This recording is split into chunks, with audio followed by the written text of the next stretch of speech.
Le retour à l'équilibre des comptes de la sécurité sociale en 2019, annoncé par le gouvernement en septembre, est compromis par les mesures d'urgence votées fin décembre pour répondre à la crise des Gilets jaunes, a indiqué mardi la ministre de la Santé, Agnès Buzyn. Le retour à l'équilibre en 2019 est compromis, a déclaré Madame Buzyn lors de ses vœux à la presse.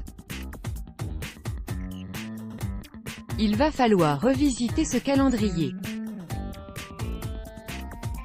Évidemment, nous continuons de viser le retour à l'équilibre, mais je n'ai pas de date à vous donner aujourd'hui, a-t-elle ajouté. Pour la première fois depuis 2001, la sécurité sociale devait afficher un léger excédent, de l'ordre de 100 millions d'euros selon la loi de financement votée début décembre.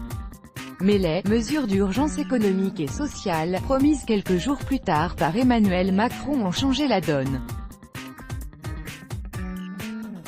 La baisse du taux de CSG pour une partie des retraités et l'avancement au 1er janvier, au lieu du 1er avril, de l'exonération de cotisations sociales sur les heures supplémentaires vont en effet priver la Sécu de 2,6 milliards d'euros de recettes.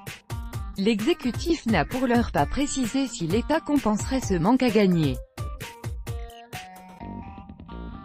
Nous commençons les travaux et la réflexion autour des conséquences à tirer de ces mesures d'urgence, a expliqué Madame Buzyn. Le gouvernement entend par ailleurs réviser les relations financières entre l'État et la Sécu, sur la base d'un rapport remis l'an dernier au Parlement, mais pas publié à ce jour. Ce document va servir de base à un travail que nous avons à faire dans les mois qui viennent pour le retour à l'équilibre de la sécurité sociale, a-t-elle affirmé. La ministre a en outre reconnu que la rechute des comptes sociaux aurait des répercussions sur le projet de loi « Dépendance » attendu courant 2019 qui tiendra évidemment compte de ce décalage de calendrier.